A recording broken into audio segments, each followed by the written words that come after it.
Usap-usapan ngayon sa social media at ilang showbiz circle ang umano'y pagtulong ni Vice Ganda sa pamilya ng yumaong Ateneo basketball player na si Rene Baterbonia. Ayon sa mga kumakalat na impormasyon, handa umano ang kabogable star na magbigay ng tulong pinansyal upang maibsa ng pagdaraanan ng pamilya sa gitna ng kanilang pagdadalamhati.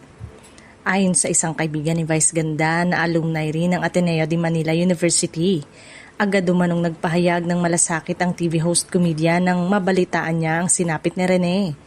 Bagamat hindi pa kumpirmado ang detalye ng naturang tulong, marami ang naniniwalang posible ito dahil sa matagal ng reputasyon ni Vice bilang isang taong mapagbigay.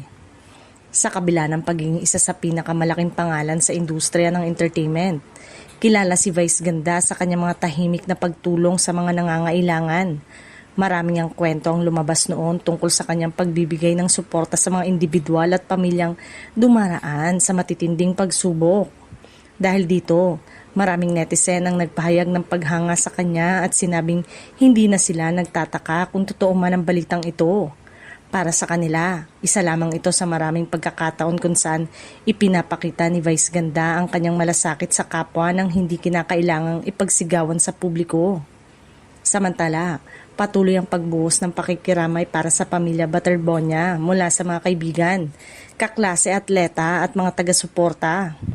Marami rin ang nag-aalay ng panalangin at mensahe ng suporta upang matulungan silang malampasan ang isa sa pinakamabigat na yugto ng kanilang buhay.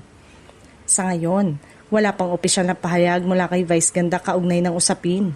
Habang hinihintay ang kumpirmasyon, nananatiling sentro ng usapan ng umano'y kabutihang loob ng TV personality at ang patuloy na pagdadalamhati ng mga naiwan ni Rene Baterbonia.